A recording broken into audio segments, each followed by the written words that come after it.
সবার কাছে আহ্বান জানাই, সবাই আমার মতো হয়তোবা বড় করে যদি কেউ না পারেন, ছোট করে করেন, ছোট করে করে যদি না পারেন, সবাই পজিটিভ লিডার্সের সাথে যুক্ত হন। যুক্ত হয়ে আমরা সবাই চলুন একসাথে আমাদের দেশ, আমাদের সমাজ গড়ি। আমি ইংল্যান্ড প্রবাসী, আমি যুক্তরাজ্য থেকে এসেছি বাংলাদেশে।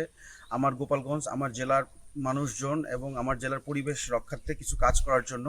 আমি পজিটিভ লিডার্স ফাউন্ডেশনের প্রতিষ্ঠাতা চেয়ারম্যান, এবং আমার সাথে যারা আছে তারা আমার পিএস এবং আমার ভাইস চেয়ারম্যান এবং আমার ভলেন্টিয়ার টিম আছে আমার সাথে।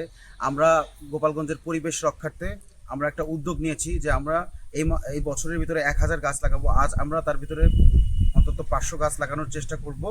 এবং সেই সাথে এই বৃক্ষরোপণের মূল উদ্দেশ্য আমাদের হলো আমাদের যে পরিবেশের যে ভারসাম্য, এই ভারসাম্য আমরা দিন দিন হারিয়ে ফেলতেছি।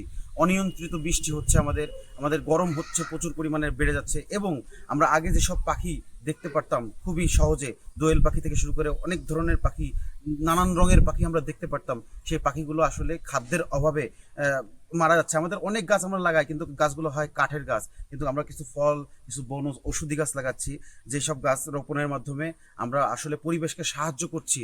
যে কিভাবে আমাদের পশু পাখি আছে যেগুলোই সৎকা হিসাবে ওদের কাছে যাবে, যেগুলো ওরা ভক্ষণ করবে, আহার করবে। এবং আমরা আশা করছি যে আমাদের এই উদ্যোগের মাধ্যমে আমাদের এলাকার, আমাদের অঞ্চলের পাখি বৃদ্ধি পাবে, পরিবেশের ভারসাম্যতা রক্ষা পাবে, মানুষ স্বাস্থ্যকর একটি জীবন পাবে।